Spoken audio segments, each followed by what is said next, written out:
Good morning. My name is Jez. I'm the programming librarian here. To mention a couple of things before we get started. So, a couple of programs coming up. Tuesday night at 7, we have Behind the Scenes, National Lampoon's Christmas Vacation.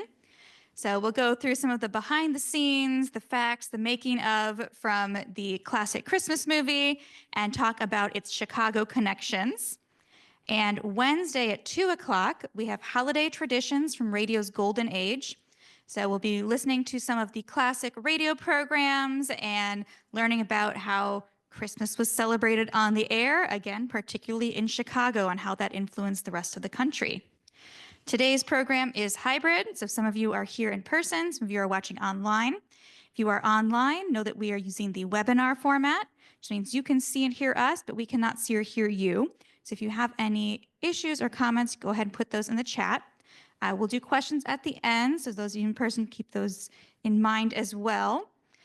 In person, we have enabled the assistive listening systems. If you have the Listen Everywhere app on your phone or connected to your hearing aid, you can connect to that through the meeting room Wi-Fi. I also have some devices in the back. That's just a pair of headphones, gives you a bit more control over the sound. If you want to borrow one of those, just see me in the back.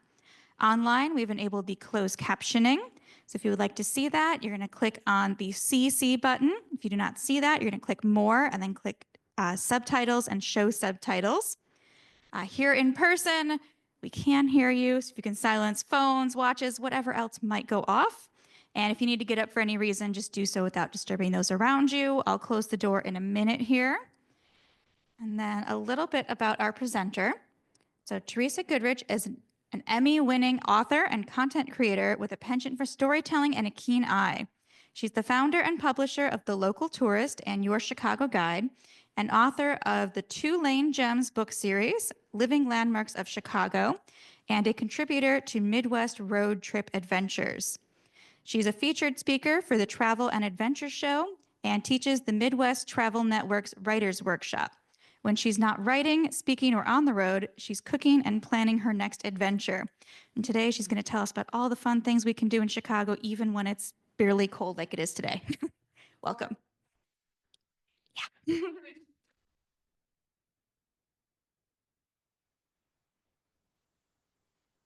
Me now through the microphone? Okay, good. Hi, I am Theresa, as Jez mentioned. And since that bio came out, I've written a few more books. I'm now the publisher also of Midwest Road Trip Adventures, as well as Midwest State Park Adventures. And I also write murder mysteries, but you're not here to learn about me. I've been in Chicago area since 2001. Moved here in October of 2001. I lived in the city until 2014, and I've been in the suburbs since then. So I've been in the area a while, and I still go into the city frequently. In fact, I was just there last week, and that picture I took last week. Still visit quite a bit, so I'm still quite in tune with what is happening in Chicago. Now, as I mentioned, as a Chicago area resident since 2001, I can verify, as you all know, that the winter season in Northern Illinois can be a bit testy. So it's tempting to just kind of hold up and hide away in our homes, but there's still so much to do in Chicago that I think it's definitely worth it to get out and enjoy, as I did last week. One of those things is the Chris Kindle Market, which we will get into. And if you've experienced Chicago at this time of year, you know that it's just a magical time. The city just unfurls all its finery. The storefronts are decorated. The streets are draped with thousands and sometimes even millions of lights. There are tons of festivals, and then there's ice skating right in the heart of the city. And there's even a real evergreen tree that's right downtown, and it towers over Michigan Avenue. So today, from an authentic German market to an indoor winter wonderland to free days at the city's world-class museums, we're going to go over lots of things you can do in this wonderful area and show that it is actually a cold weather destination as well as fun during the summer. So first, we're going to go over a few tips for surviving. Now, since you are from the area, then you know that wear layers, especially if you're going to be exploring downtown. because you're going to be going in and out and in and out, and you want to be able to kind of divest yourself of some of those layers when you're inside so you don't get overheated, and then cover back up when you go outside. You also want to cover everything, your hands, your face, your top of your head. You want to make sure everything is covered to protect yourself from that bitter wind that comes off the lake. I also recommend wearing boots that you don't mind getting dirty, because you're going to be sloshing through snow, possibly salt.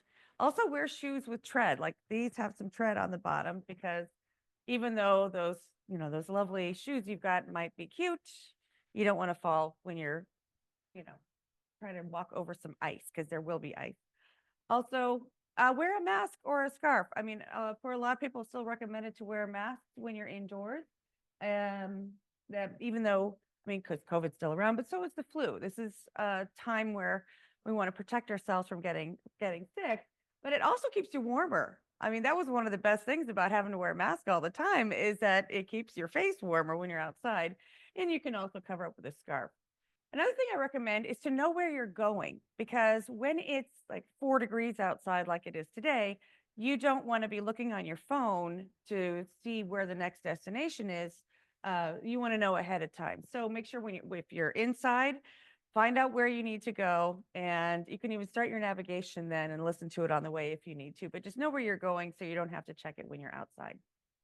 Now let's get into some of the many things to do when you are in Chicago in the winter. Ice skating. Personally, I prefer to watch them ice skate versus do it myself, because I'm afraid I might hurt myself, but I have done it. And there are 2 wonderful skating rinks downtown Chicago. This is the skating ribbon. It's in Maggie Daley Park. Are any of you familiar with Maggie Daley Park? Okay, a lot of you. I feel like that playground is amazing, and they need one for adults, because, I want one for myself. But in that park, they also have the skating ribbon. And during the summer, they've got climbing walls. Sometimes my slideshows have a mind of their own, and that's what's just happened. There are climbing walls. Those are closed during the winter for obvious reasons, but you can skate around it. This ribbon is actually the length of 2 ice skating rinks. So if you were to skate around the whole thing, it'd be like you skated around a regular rink twice. But there's an opening in the middle, so if you get tired or you just need some hot chocolate, you can cut through, and they've got a little cafe there, so you can warm up or take a break. There's also the McCormick Tribune ice rink, and this is right on Michigan Avenue. If you know where Millennium Park, you know where Crown Fountain is, just to the south, and just above it is Cloudgate. That's actually where I took this photo from, was from Cloudgate. I think it's supposed to be a video. Yeah, there we go. And the skating is free at both of these. They are timed though. In recent years, they've now been timed. So you need to go to the website and reserve your time, but it's still free. If you don't have skates, you can rent some. And I think there's something like $12 or $15, but you can rent some so that you can get out there on the ice if you want. But it's pretty magical to be skating right there under the bean. Also, who would think you'd ride a Ferris wheel in the middle of the winter? The old Ferris wheel, do you guys remember the old Ferris wheel at Navy Pier that had the red cars? Those were open, so it's not something you would want to ride in the winter. However, when they replaced the Centennial wheel, when this was erected, those cars are climate controlled. So this runs year round, and it's very comfortable. So I definitely recommend doing this. Tickets are about $18 to ride in it, and it goes pretty slowly, but the view from the top is just absolutely incredible. So this is the view from the top. $18. While you're at Navy Pier, they have a seasonal event called Light Up the Lake, and they keep changing it up every year. And now they've got axe throwing. They've got this ice slide, so you can do the ice slide. And I believe you can get tickets for the ice slide and the Centennial wheel combined for $24. The ice slide on its own is $12. The Ferris wheel, the Centennial wheel, is $18. So that's a pretty good deal if you're going to be down there. But they have all sorts of activities. They have fireworks on Saturdays, and this is going through early January. So even though for a lot of locals or people in the area, we think that it's kind of a tourist trap, but Navy Pier has a lot going on. And in fact, a lot of the restaurants inside are local. So they're run by local restaurateurs. One of my favorites is Harry Carey's. I personally know the owner of Harry Carey's, and he's at the location at Navy Pier all the time. And they have live music there quite a bit too. So that's just a fun winter destination. Another wonderful seasonal event. Now this is already passed. Both of these events have already passed, but maybe for next year when you're thinking of planning your December activities or November activities, actually. Let me go back to that one. There's a Magnificent Mile Lights Festival that happens the Saturday. Both of these events happen the Saturday before Thanksgiving. Both the Magnificent Mile Lights Festival and the Christmas tree lighting. So they happen the weekend before Thanksgiving. The Magnificent Mile Lights Festival is when they turn on all the lights on Michigan Avenue. And that has been going on for decades. I believe the first one started in the 1920s. And during the day, they have what's called Festival Lane, and that's in Pioneer Court, right at the shadow of Chicago Tribune. And they have vendors. Eli's Cheesecake is always there, and they'll give away samples. Garrett's Popcorn is often there, and they have samples as well. Enjoy Illinois usually makes an appearance, which means you can meet Abe Lincoln, and they'll have carolers. And on a personal note, the man on the right is my husband. He's a professional Christmas caroler, and that's his company. So I'm a caroling widow in December. But when they do the Christmas tree lighting, now, have any of you seen the Christmas tree in Daly Plaza when it used to be there? Okay, many years ago, they had the Christmas tree in Daly Plaza, which is where the Chris Kindle Market is, which we'll go into in a minute. And what they had done was they took all sorts of artificial trees and they put them together to make one giant Christmas tree that was erected every year in Daly Plaza. When they moved it to Millennium Park, they started using real trees. And so people from the area will volunteer to donate a tree that's on their property, and then that will be what is in Millennium Park for the holidays. Now, usually the trees come from the suburbs, as one would expect, but this one this year, and that is this year's tree, came from Logan Square. It's surprising. I used to live in Logan Square, and I don't remember any trees that big, but apparently there was one. This one's also a little funny. It looks like he's waving. See on the right side? There's that little branch that sticks out.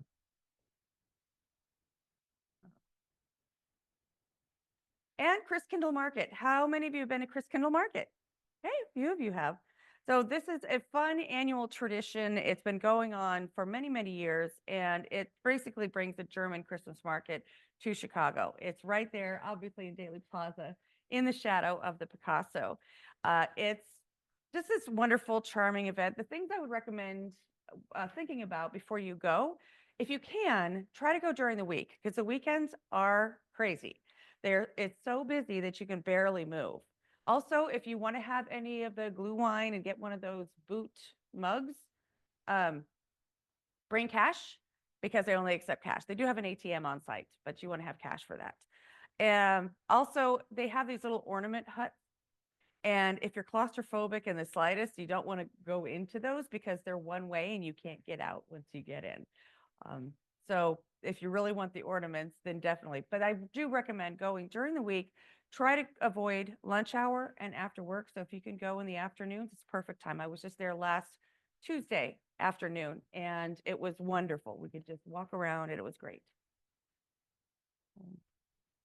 Oh, and they also have lots of the vendors who are at this market, they come from Germany or they come from Prague, or they are international vendors that come in town specifically to be at this event every year. Another fantastic place, not downtown, it's actually in Glencoe, Chicago Botanic Garden. And this is a place you normally would consider a warm weather destination. However, it's also absolutely beautiful in the winter. I mean, look at that. I actually know Jack Carlson. He teaches classes on photography with the Chicago Botanic Garden, and he does have some information on their website about how to take good winter photos as well. Now, in the evenings, they have Lightscape. It's a special event. Now, Chicago Botanic Garden is free to visit. However, you pay for parking, and the Lightscape is a ticketed event, though. Tickets are around $34. So you do have to reserve those tickets to go at night.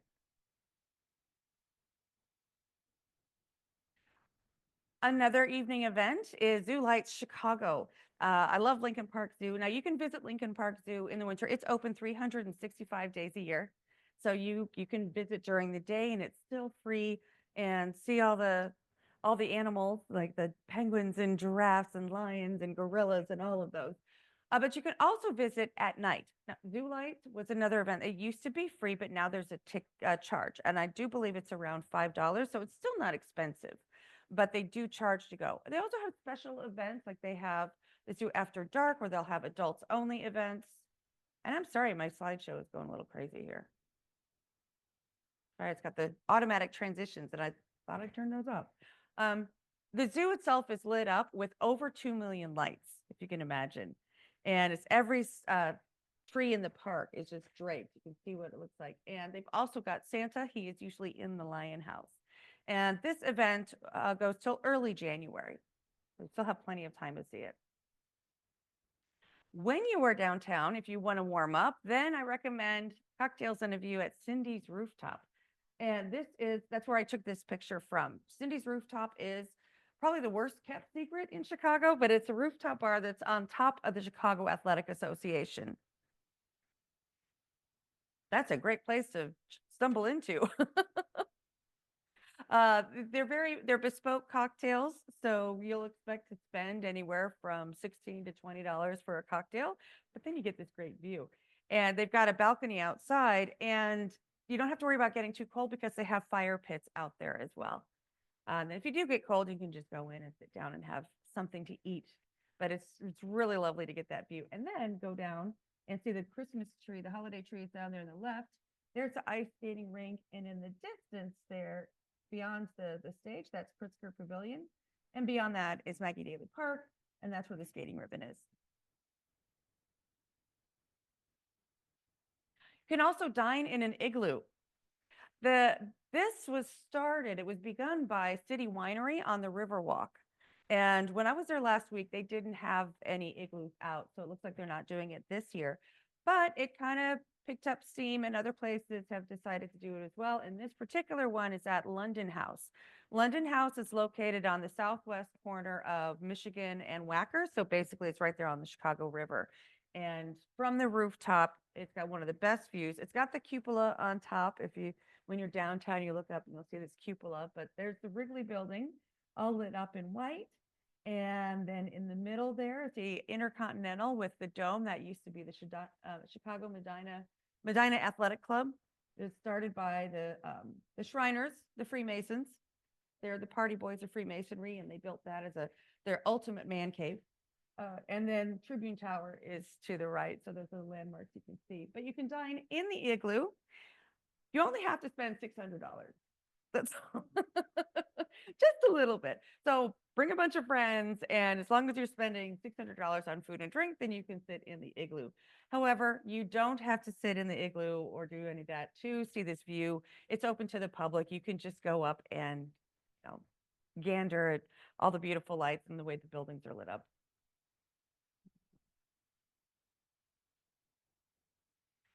Another great thing to do when it's cold outside is to visit Chicago's world-class museums. I'm going to pause just for a second because I want to make sure there aren't any of these transitions during this part, if I can. Because this is a longer slide. So please, oh, I just closed it. No, I didn't. You would think I do this all the time, I promise. Okay, there we go.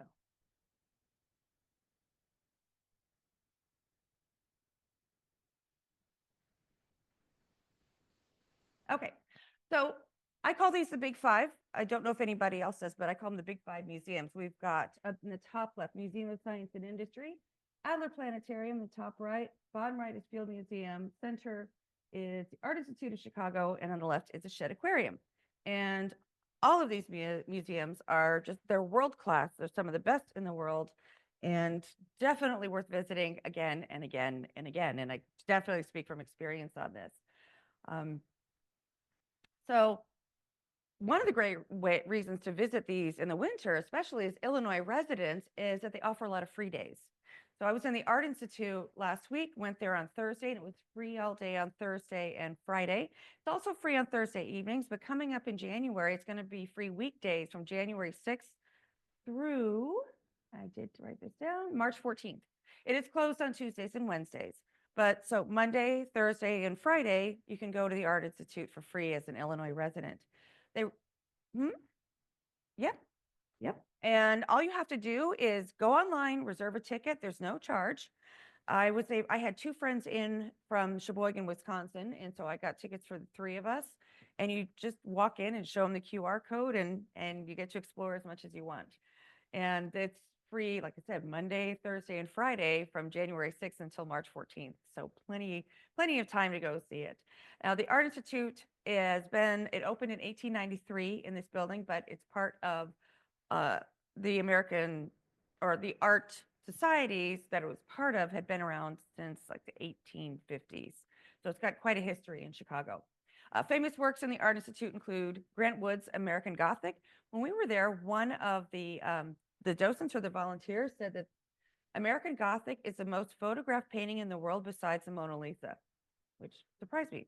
Another fun tidbit about American Gothic is that actually the Art Institute has that because they had a contest and Grant Wood won the contest and he was paid $300 and we got American Gothic.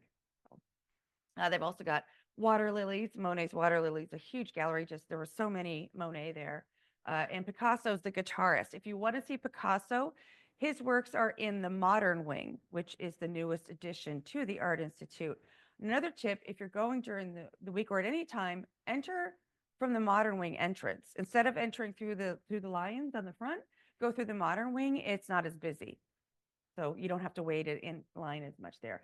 I don't think they have a coat check there, but they might, but they do up front. Now, Adler Planetarium is the oldest planetarium in the US, and it features 3 full-size theaters and several interactive exhibits. It is free on Wednesday evenings. And that is just year-round, I believe. They tend to change it up a bit. The museums all get grants for free days, or they have donors that will provide the money so that they can do free days. So some of the dates vary. But generally speaking, the Art Institute usually offers a lot of free days in the first quarter. So does the Field Museum, and the Shedd Aquarium generally does as well. Although now the Chicago Field Museum is free on Wednesdays, so you'd be good to go to the Field Museum and then go to the Adler Planetarium. So they're both free on that day. The Museum of Science and Industry is a little further south. That's on 57th Street in Lakeshore in the Hyde Park area. They do not have free days at this time of year because they celebrate Christmas around the world and the holidays of light. That has been going on every year since 1942. And so they just decorate the entrance, that grand entrance, with all these trees, and the trees are decorated to represent different countries from around the world. So they don't have any free days in December. I don't know if they're going to. They usually do throughout the year, but they're in different dates. Like they had a lot this last fall, a lot particularly in September, October. So it's just something to, if you're thinking about going into the city and going to one of the museums, just check their site and see if they've got any free days. The Shedd Aquarium, that is another, I love all these. They're all my favorite. They've got 80 different habitats represented. One of the most famous, like and popular, is the Caribbean Reef or Caribbean Reef, because it's right in the entrance. However, that was just renovated, so I don't know what it looks like now. But they still have the Caribbean Reef, so you can still visit it. It just looks a little different than it had before. The Shedd Aquarium is free on Tuesday evenings, and it's also free December 17th all day. So if you're wanting to plan a trip before the end of the year, or it's free on December 17th this year.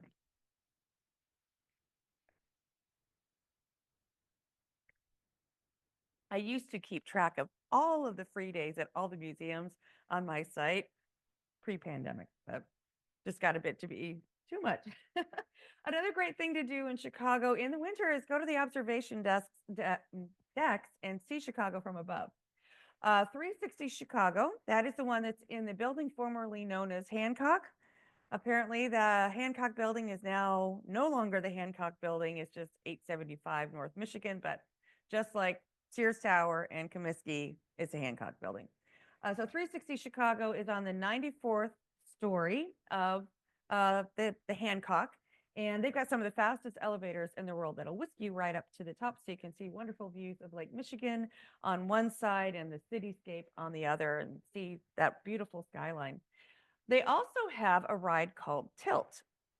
So basically, you put your hands on these two bars and you're against the glass, and the glass leans forward.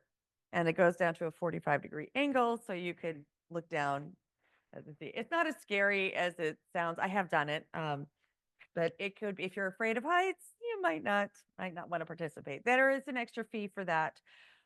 Just like there's a fee to get up to 360 Chicago, and then they've got an extra fee if you want to ride Tilt as well. The other observatory is Skydeck Chicago in the Sears Tower, and it's on the 103rd floor. They've also got their own kind of daredevil fun. They've got the ledge, and these are glass blocks that stick out from the side of the building so that you can see all the way down to Wecker Drive and the other streets. So also, like 360 and Tilt, the ledge tickets are in addition to what you would pay to get up to the sky deck.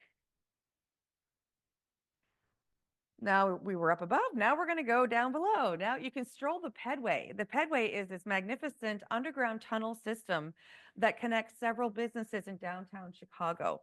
It connects what used to be the Thompson Center. I believe Google bought that and they're currently renovating it, but it also connects several of the CTA train lines. The red line goes through there. And it also, it starts on, you can catch it from Block 37. Block 37 is a shopping mall that's right next to Chris Kindle Market. So when I was there last week, we went to Chris Kindle Market, crossed one street, went into Block 37, took the Pedway, and then we were in Macy's. So we didn't have to go outside any longer than we wanted, than we, desired to. Other businesses it connects, like I said, Macy's. It also connects the Chicago Cultural Center, and it can even connect you to the Metra Electric line, which will take you south to McCormick Place. So it's the map. It's hard to find a lot of maps about it, but there are tours too. There are underground tours run by Inside Chicago and Chicago Detours. They will do tours of the Pedway. There are also lots of shops and restaurants there, so it's like its own underground city. Right. Now I mentioned one of the places it connects is the Chicago Cultural Center. This is a massive edifice. It takes up an entire city block, and it's longer than a football field. It was designed by Boston architectural firm Shepley, Rutan, and Coolidge, and it was built in 1897. There was actually a lot of fights about building this because it originally was going to be a branch of the Chicago Public Library, but there were some forces that also wanted it to be a memorial hall. There was a park that was on that block, and it was supposed to be free and clear, kind of like Grant Park was. If you know the story of Grant Park, it was forever free and clear. And the lakefront was forever free and clear. And Montgomery Ward fought for that for years and spent, I believe it was $50,000 of his own money, which in today's money translates to millions. And he ended up taking it all the way up to the Supreme Court. Same thing happened with this park. I believe it's called Dearborn Park. It was right on the northwest corner of Randolph in Michigan.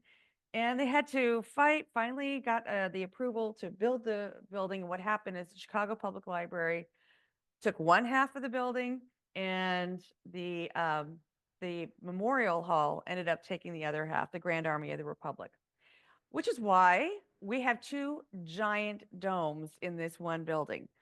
The one in what was the Chicago Public Library is the largest Tiffany dome in the world. And it's in Preston Bradley Hall. It's on the if you go in the Washington entrance, it's on that side of the building. And it was renovated in 2008, I believe. It's 38 feet in diameter and consists of over 30,000 pieces of glass. And to renovate it, they have to remove all those pieces individually and clean them and clean the solder that holds it all together and then put it back up. So it did all that and was completed in 2008. Now the Tiffany Dome, because it's Tiffany, it gets most of the attention, but the dome in the Grand Army of the Republic Memorial Hall is actually larger. It's 40 feet in diameter and has 62,000 pieces of glass. And it also underwent a restoration really recently, and that was completed in 2022. So it was just completed a couple of years ago, and it's much brighter and it's absolutely beautiful. The building itself is gorgeous. The construction is made from Bedford blue limestone at its base. It's got green marble from Connemara Island and also marble from Vermont. The building rests on 2,357 wooden piles that were driven 75 feet into the clay. The ground underneath downtown Chicago is clay, which means they had a lot of trouble figuring out how to build these huge, heavy buildings and skyscrapers and not have them sink. Well, the engineer for this building was phenomenal because it's been it's been 130 years almost now, 126 or 7, and it's barely settled at all. And this was just basically on 2,000, like over 2,300 wooden piles that they hammered into the ground. Another thing you can do in downtown Chicago during the winter is go shopping. Believe it or not, Chicago has 3 shopping malls downtown. Now, these aren't your typical shopping malls that we might expect, like Woodfield. You have some of the same shops. You're bound to find an Auntie Anne somewhere. But we have 3 they're fairly, a couple of them are, actually, we have 4. I lied, we have 4. Water Tower Place is the most famous one, and it is just south of the Hancock building. And there's also the Ritz-Carlton Hotel is within that same building. So it's between the Hancock and the pumping station, which the pumping station is part of the historic water tower. And the pumping station is now home to Looking Glass Theater, which is another fantastic thing to do in the winter. But Water Tower Place is, multi-level mall. It's got a mix of high-end stores and unique boutiques and dining options. It also has the Chicago location of American Girl Place. And when the friends that I was with last week, they both remembered bringing their daughters to American Girl Place. At the time, the daughters were young enough. It was still on Chicago Avenue, but now it's moved over to Water Tower Place. Across the street from Water Tower is 900 North Michigan. That is definitely more upscale and they usually have an absolutely giant and beautiful tree right in the middle. These are all multi-level malls, of course. It features over 70 retailers, including Bloomingdale's, Gucci's, Max Mara, and Montblanc. And it's right next to the Four Seasons Hotel. And further south, it's 520 North Michigan. And those are the shops at Northbridge. It's a sleek multi-level mall that also features luxury brands. They have interactive experiences and restaurants. One of the restaurants that's accessible from outside is Sugar Factory. So if you need your sugar fix, that's a place to go. And one of the other places is Italy. We'll get to that in a minute. And the last mall, the 4th one is Block 37, which I don't know if you remember, that used to be just an empty block and it had a power station that was right there, which is still there. But now they built a shopping mall around it and there are apartments above. And that's, you've got access to the pedway, but they've also got a lot of stores inside, including Godiva's. There's a Magnolia Bakery and there's an AMC movie theater as well.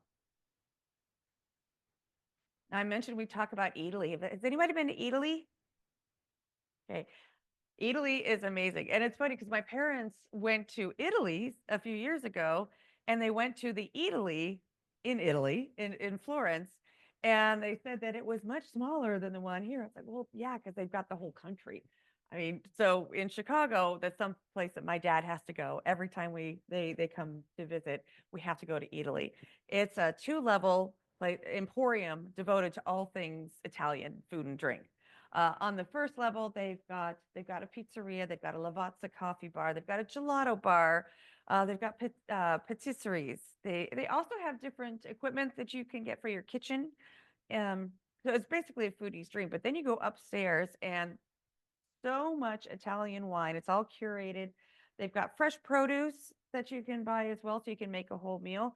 Or you can just order the handmade pasta and eat it there, or take it with you.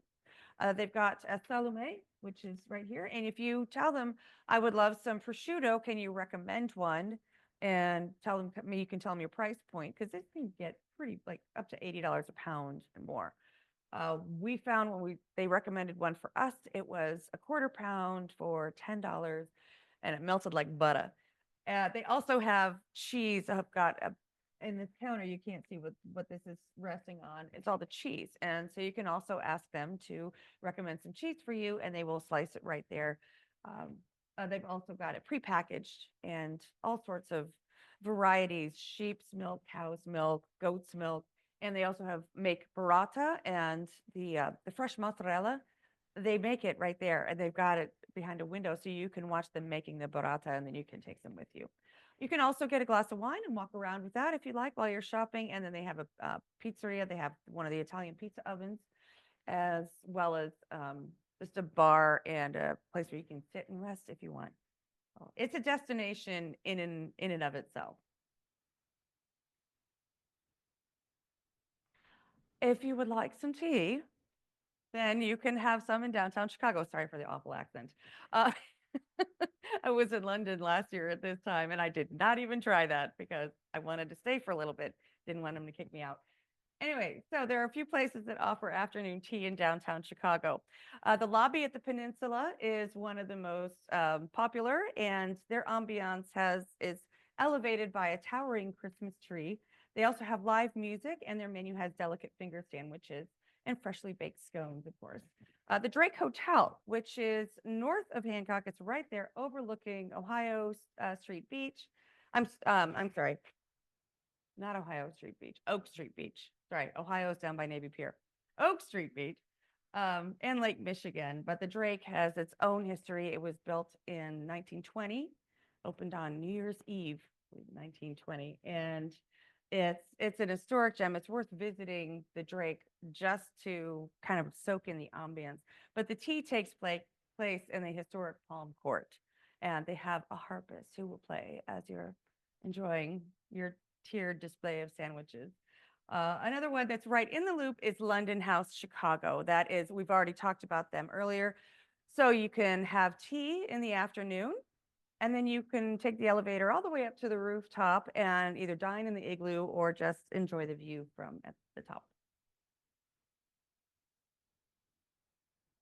Now, no winter season in Chicago would be complete without experiencing A Christmas Carol. This is the Goodman Theater's rendition of the timeless Dickens classic, and it's a masterful production that captures the essence of holiday spirit.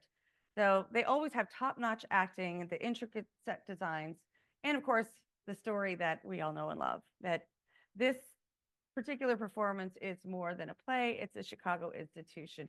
Kind of like how the Joffrey's Nutcracker had been, they've changed it up in recent years, so it's not the traditional Nutcracker from before, but the Goodman's A Christmas Carol is still the tradition that people expect. So for many people, it's still going to the Walnut Room and seeing a performance of A Christmas Carol is just the quintessential December thing to do.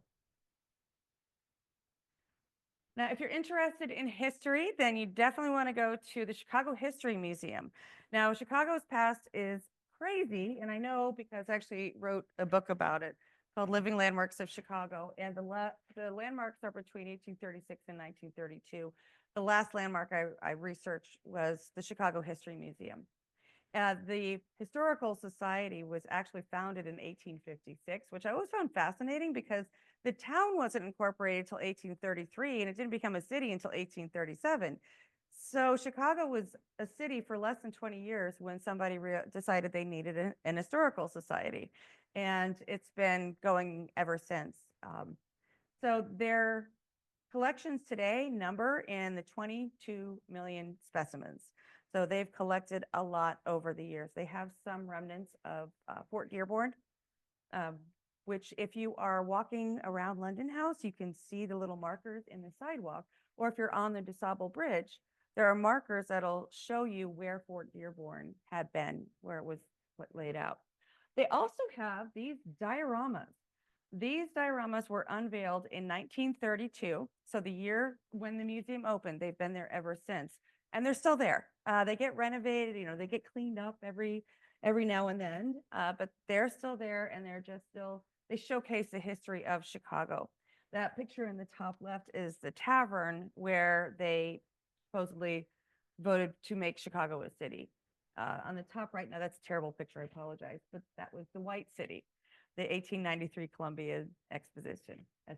Oh, and one thing I failed to mention about the museums, there are a lot of connections between the Museum of Science and Industry and the Chicago Field Museum. The Museum of Science and Industry is in the only permanent building from the 1893 Columbian Exposition. And it was meant to be a permanent building so that it could protect all the art. It was the Fine Arts Palace. When the museum closed, the show closed down, a bunch of Chicago, their wealthy philanthropists decided they wanted to protect all the exhibits and artifacts that had been brought to the city for the exhibition. They thought, well, this is efficient. Now we don't have to travel across the world. They're already here. And that's how the Field Museum came to be. Marshall Field originally did not want to donate any money, but there was a man named Edwin Ayers who kept tugging on his shirt sleeve, kind of like a toddler, say, come on, come. And finally, Marshall Field, and he finally told him, hey, have you heard about this guy? And he said, no. And he said, exactly. He used to be the richest man in, richest merchant. He was richer even than you, and nobody remembers him. And that's how we got the Field Museum. Because Field was like, huh. So we don't need money. But anyway, so that one building connects both of those museums.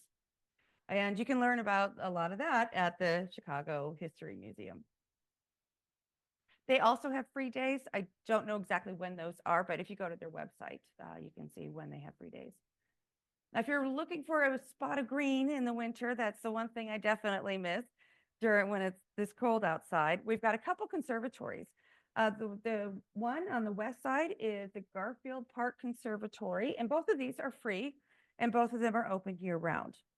So it's just a wonderful place to warm up a little and to get some green and see ferns and tropical plants.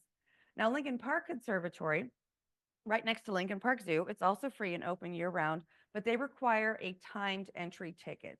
So same day tickets might be available, but you do have to reserve them if possible. And tickets can be booked for entry from 10 a.m. until 4 p.m. and it's open Wednesday through Sunday, and they're open until 4. And on their site, it says something like absolutely no entry after 4:30. So basically, don't even try it.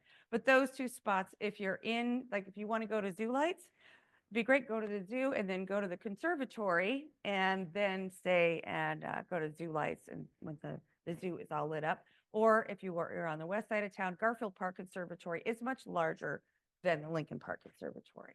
And the architect involved with that park was Jens Jensen, and he was very influential in Chicago's past.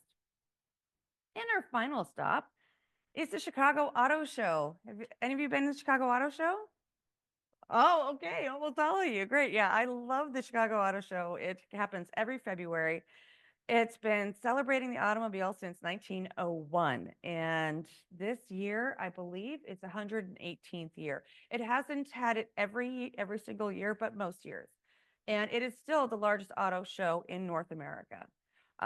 One thing I've really enjoyed in the last few years is they've added more and more of the tracks inside. It used to be that Jeep was the only company manufacturer that had an indoor track, and now Dodge usually does, Ford does, and there might be a couple of others.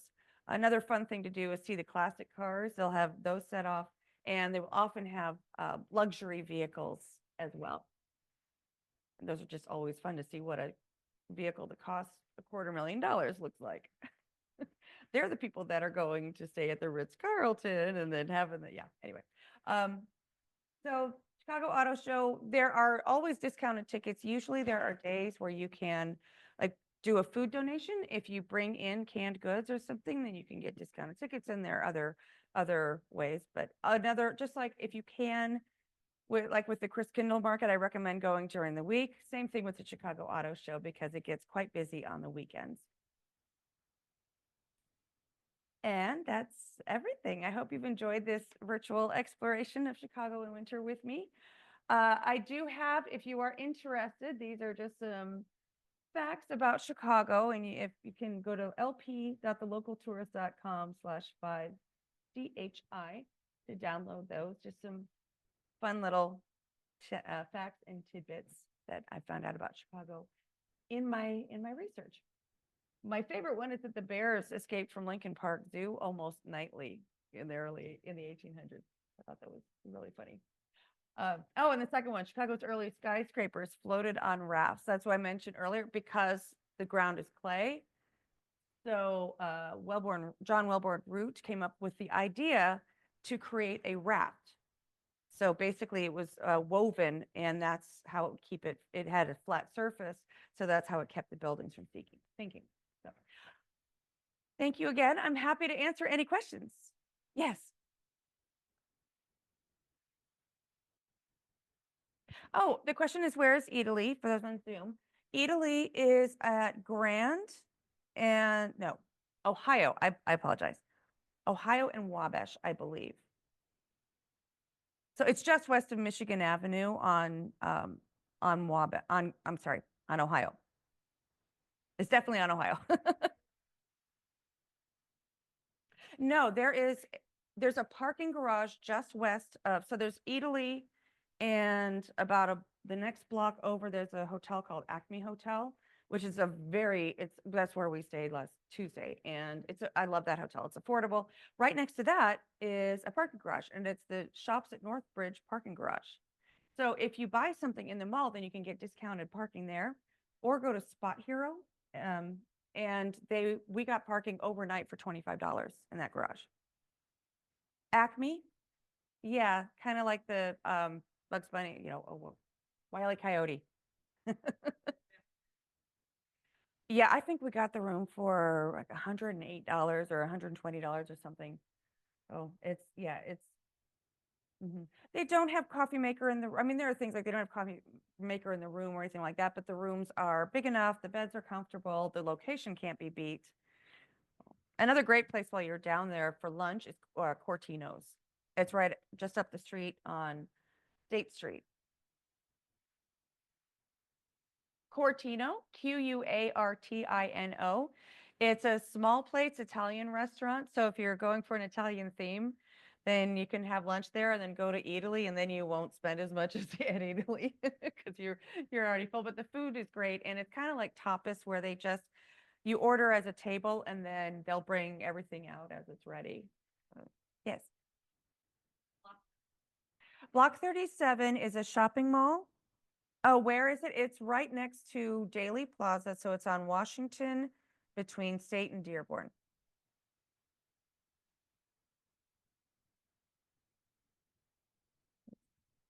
Thank you. Stay warm. Any other questions?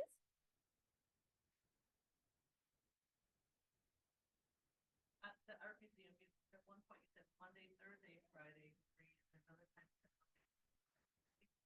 I meant Monday, Thursday, Friday. Yeah. Sorry.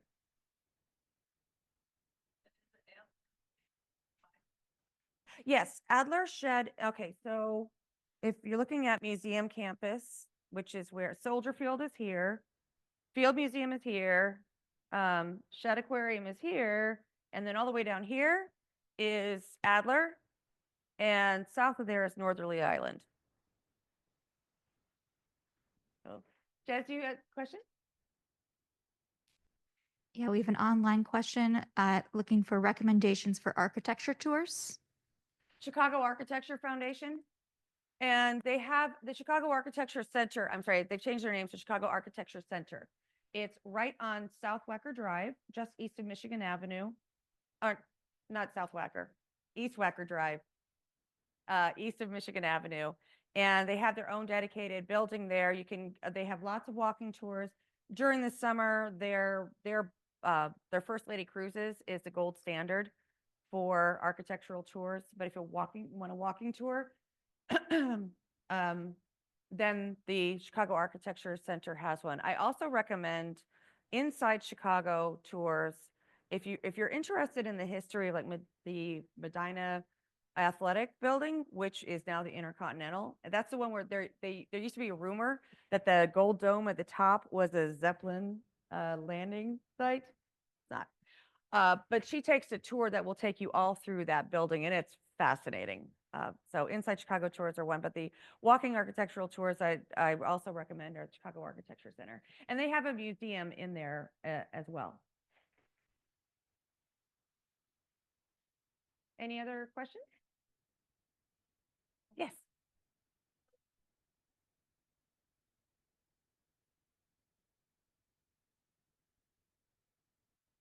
I did not. Mhm.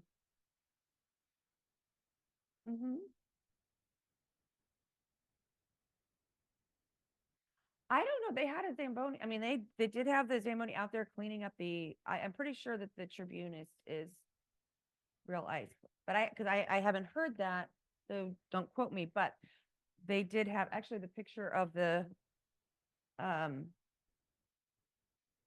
me see. Oh, you were on it last week? Okay, yeah.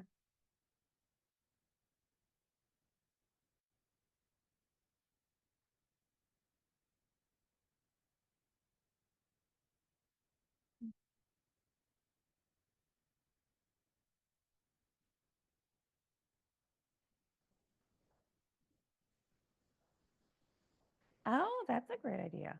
Because you can return them between, okay, okay, okay. Yeah.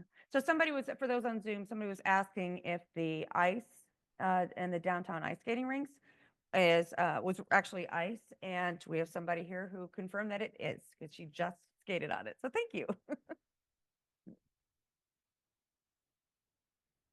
Mm.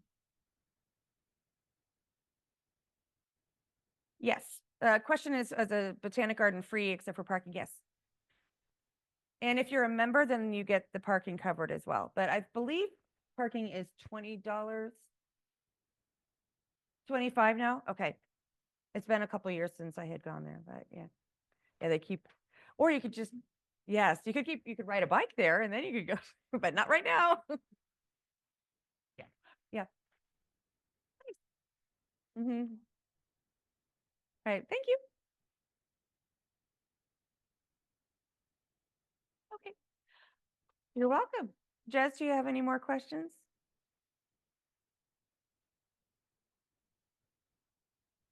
I don't have a question here, but I was going to mention that if you're looking to go to the Botanic Garden, it is included in, I believe it's the Museum Adventure Pass to get the parking passes. Ah. So you can check those out here at the library.